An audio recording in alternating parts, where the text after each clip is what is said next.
রব্বুল আলামিন বললেন, নিকটাত্মীয়দেরকে দান করো, নিকটাত্মীয়দেরকে দাও, যারা তোমাদের ব্লাড কানেকশনের আত্মীয় তাদেরকে তোমরা দাও।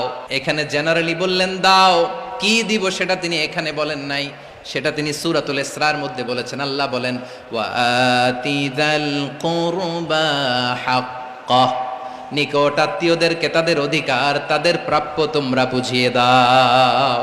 দেখেন, একটা শান্তির সমাজ, একটা সমৃদ্ধ সমাজ, একটা মানবিক সমাজ গঠনের জন্য আল্লাহ তাআলা বেশি না, মাত্র 3টা অর্ডার, 3টা ভার্ডিক্ট তিনি জারি করেছেন। 1 নাম্বার সুশাসন, ন্যায় বিচার। 2 নাম্বার ইহসান। 3 নাম্বার নিকটাত্মীয়, যারা কাছের, তোমার ভেরি ক্লোজ রিলেশনশিপে আছে, তাদেরকে দাও।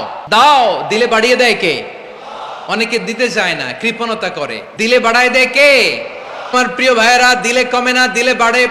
অনেকে ধরে রাখে, নতুন কিছু নিতে পারে না। হাত দিয়ে যেটা ধরে রেখেছেন এটা দিয়ে দেন, বড় একটা ধরার সুযোগ পাবেন। জোরে বলেন ঠিক কিনা?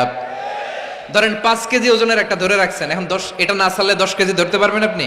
আচ্ছা, 10 কেজির জিনিস একটা আছে হাতে, ওইটা যদি ছেড়ে দেন তাহলে না 15 কেজি ধরতে পারবেন। কথা বলেন ঠিক কিনা? তাহলে দিলে বাড়িয়ে দেয় কে?